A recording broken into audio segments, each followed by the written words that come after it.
Success is nothing more than a few simple disciplines practiced every day. Jim Rohn.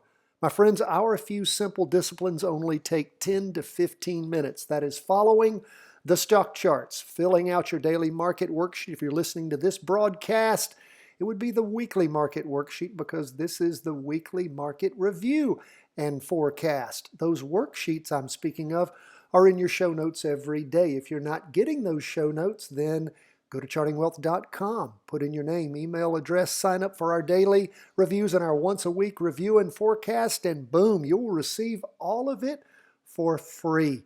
There's no charge for what we do here. If you want to buy our book and support us, absolutely want to be a Patreon supporter, get that. Those special options, trainings, and the once-a-month live question and answer session and all the other good trainings we have there for our Patreon supporters. Absolutely. But if you're just starting off, listen every day. Sign up, get the trainings, listen to those. It's cumulative, my friends. You'll understand quickly what we're all about because we're about trend following and weekly vertical crossovers and two-day recrosses. That stuff you'll understand from the get-go. You can speed that up with the book. But all we ask you to do is spend 10 to 15 minutes a day. Commit yourself to that. The reason most people don't make it, folks, in life, I will tell you why. Because they don't have the perseverance. It's the number one lacking human trait. To each and every day, do something over and over again until you get it down. What did Jim Rohn say? I just quoted it. Success is nothing more than a few simple disciplines practiced when? Every day. That's all we ask. 10 to 15 minutes. They're simple. They're simple disciplines, 10 to 15 minutes every day. If you will do that, you will learn this. If you won't do that, you won't learn this, and I don't want you here. Go away. You're wasting your time and you're wasting bandwidth. But if you'll spend that 10 to 15 minutes, welcome. Let's jump into these charts. What do we see going on? Everything up for the day, but Bitcoin still heading down. We'll jump into Bitcoin in just a minute. But of course, we've told you Bitcoin's been weakening a lot lately. Didn't cross over going down yet on the weekly chart, but seen a lot of weakness. We'll get to that when we get there. Let's start with the S&P 500 up 1.84%. Strange day. I checked at one point during the day and things were down. And then, of course, it turned around and went up. So we'll get there. Let's start with the way the week looked. We saw we hit lower lows. I kept asking you guys throughout the course of the week, where did you set your profit and loss bands? Have you hit your profit band and pulled the trade? There's no problem taking profits when you hit that. How do you set those profit and loss bands? Well, you take the profit and loss band training, which I put out multiple times in the last few weeks. I think I put it out 2 days ago. I'll put it out again. But that bears study and understanding and practice. So what do we see happening? Derivative oscillator still gaining downward momentum. Price percent oscillator heading down today. Look at that red down candle. Look at that long wick. It shows how far it went down and then how much it recovered from that down move. Now we're betting on the down move, aren't we? We can see where the price percent oscillator weakened a little bit in its downward pressure, but the price percent oscillator that was the price percent oscillator lost a little bit on the downward pressure. Derivative oscillator still oscillating downward, which again is the direction we expect things and want to see things go. Why? Because we had that weekly vertical crossover at the end of the week ending the 1st of March. So wait a second, that's not right. I'm on the 2-day chart. That week ending the 26th of February. Let's go back to the 2-day. So again, that's where we are on the 2-day. We have completed this latest 2-day candle, and you can see just how far it punched down. What about the half day? We saw that punch down happened on the afternoon on Thursday, and then we saw things slowing down in the down movement in the morning. I checked out the market in the morning. It was up a little bit. Then it was down, and then it went back up again, pushed through the half-day chart, but not enough to cross over because of so much downward pressure on those 2 accelerating days of down movement. Let's see how the week starts on Monday. That's where we are on the S&P 500. What about the Nasdaq 100, the tech sector, tech stocks? What do we see? We also had that weekly vertical crossover back on Friday, the 26th of February. Big down week this week. Price percent oscillator pulling away from the red signal line. Derivative oscillator heading down. We look at the 2-day. Again, nice big red down candle after, 2 days of some sideward sliding, but still moving down. 4 days, 2 candles. That was the 2-day candle representing last Friday and Monday, the 1st of March, and then the 2-day candle representing Tuesday the 2nd and Wednesday the 3rd. Those were sliding sideways, but still tending down, and of course, the big plunge on Thursday, we'll see that a little more, when we go to the half-day chart, you'll see where that was. But price percent oscillator, derivative oscillator still moving down strongly.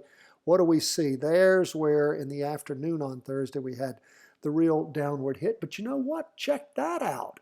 Check that out. It actually hit a lower, much lower low in the morning on Friday. That must have been when I tuned in later after it had popped up, and then Friday afternoon. But again, we can see a green spinning top. It did push through that half-day trend line at the end of the day. Derivative oscillator lost a little momentum. Price percent oscillator heading up, but still negative. So again, still lots more downward pressure on the Nasdaq 100 as opposed to the S&P 500, although it's still heading down a lot. And the way I'm saying that is I'm looking at how hardcore is the price percent oscillator moving down. We look at the 2-day on the S&P versus the 2-day on the Qs. You can see that that is a much more strident and down moving 2-day chart. Now we look at the weekly. That's the Qs. That's the S&P. Difference, the Qs, stronger down movement. Look at the plunging derivative oscillator and look at the S&P. Again, derivative oscillator moving down, but not as hardcore down. And look at the angle on the price percent oscillator. Not as great on the S&P as the Nasdaq 100. So just a few tips on, where if you had a choice between the S&P and the Nasdaq 100, that is the Qs, then which one should you have jumped in? We talked about this when we looked at it and sorted it out when we had the weekly vertical crossover. Of course, there was more downward pressure on the Qs. If I had to choose, and I did choose between the S&P and the Qs, it was the Qs. Okay, let's leave from there and go to 20-year bonds. What do we see there? Up just a little bit for the day, 0.19%.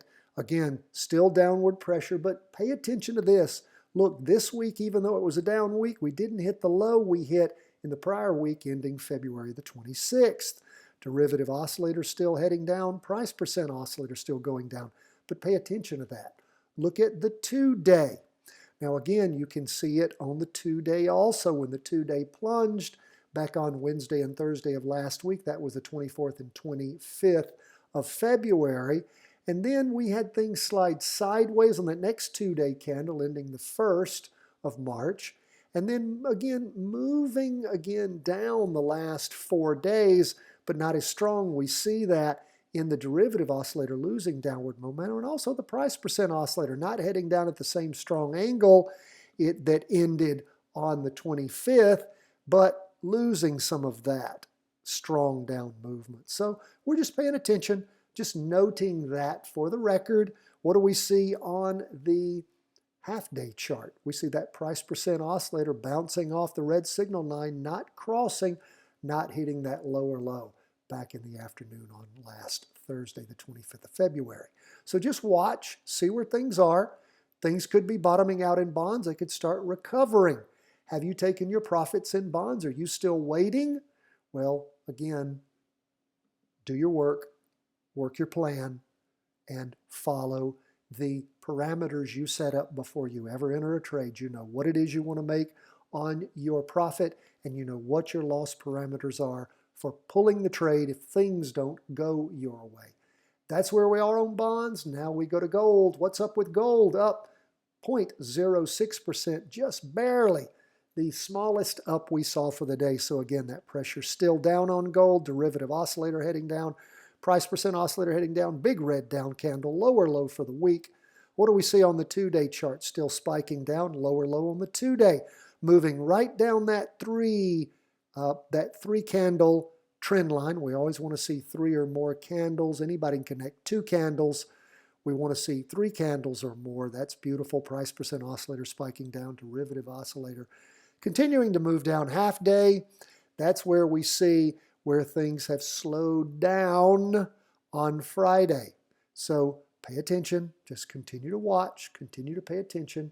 And I tell you what, can we move that? Yes, we can move that trend line. I couldn't see where it ended. So we're going to go ahead on our half day, reset our trend line, see if we can do a little better. I'd love to connect 3 candles.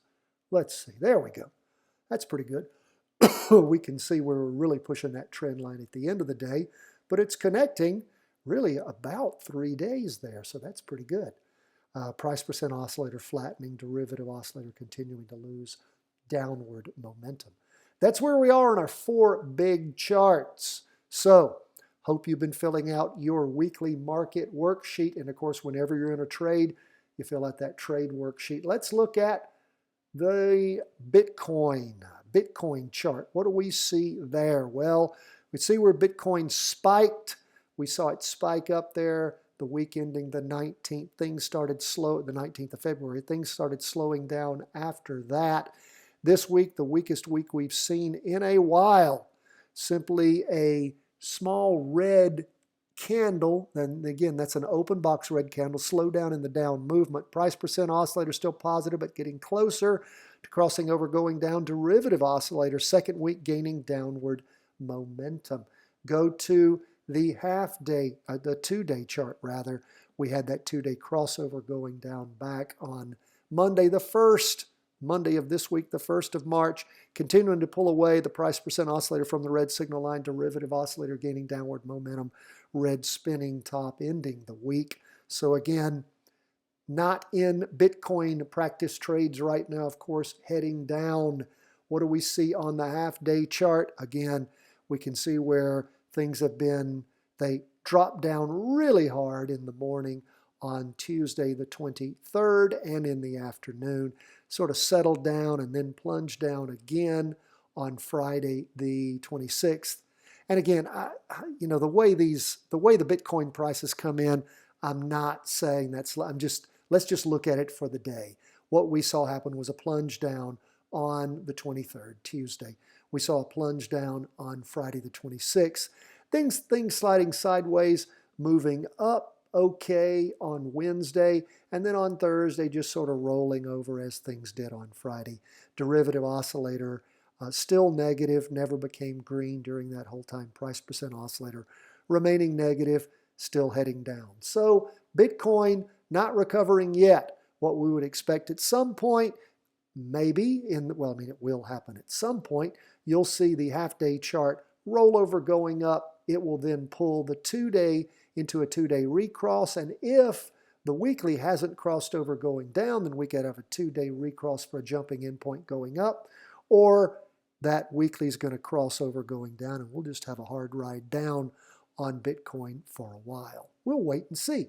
Remember, the charts lead us. We are trend followers. Folks, that's where we are at the end of the day.